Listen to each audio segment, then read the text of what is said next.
မင်္ဂလာပါရှင်ညီမအခုပြပြပေးသွားမှာတော့ ACMG ရဲ့ BR Series Excavator အကြောင်းလေးပဲဖြစ်ပါတယ်ရှင် BR Series Excavator တွေက ACMG ရဲ့ကြောက်ခဲဖောက် Excavator တစ်မျိုးဖြစ်ပြီး BR ဟာ breaker ready ဒါမှမဟုတ် breaker road ကိုအဓိပ္ပာယ်ဖွင့်ထားပါတယ်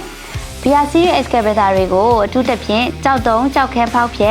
လောင်တူမိုင်းလုပ်ငန်းအတွက်အထူးဒီဇိုင်းထုတ်ထားပါတယ်BR Series ရဲ့အထူးအင်္ဂါရပ်တွေကတော့ breaker ကိုတိုက်ရိုက်တက်ဆင်နိုင်ပြီး breaker တက်ဆင်ပြီးလျင်ချက်ချင်းအသုံးပြုနိုင်ခြင်းကြောက်ခဲအတွက် hydraulic hammer အင်အားကိုစွမ်းအင်ပြည့်စုံစွာထောက်ပံ့နိုင်ခြင်း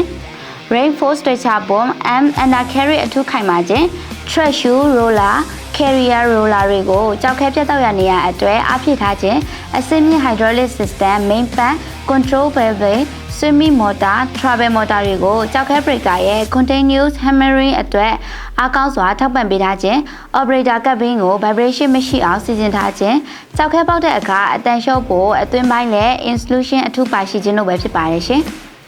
အသုံးပြုတဲ့နေရာတွေကတော့ကြောက်တုံးကြောက်ခဲဖောက်ဖြက်မိုင်းမြေအောက်ချင်းလုပ်ငန်းမြို့ပြအခြေပြုပစ္စည်းဖြစ်စည်းခြင်းလုပ်ငန်းအလွန်ခက်ခဲတဲ့မြင်းညက်ထူးစီကိုတူးဖော်တဲ့လုပ်ငန်းတွေမှာအသုံးပြုကြပါတယ် ACMG ရဲ့ BR Series တွေဟာအထူးတက်လက်ထုတ်လုပ်ထားတဲ့စွမ်းဆောင်ရည်မြင့်မားပြီးခိုင်ခန့်တဲ့ excavator တွေပဲဖြစ်ပါတယ်ညီမအခုပြပြပေးသွားတာကတော့ ACMG ရဲ့ BR Series excavator အကြောင်းလေးပဲဖြစ်ပါတယ်ရှင်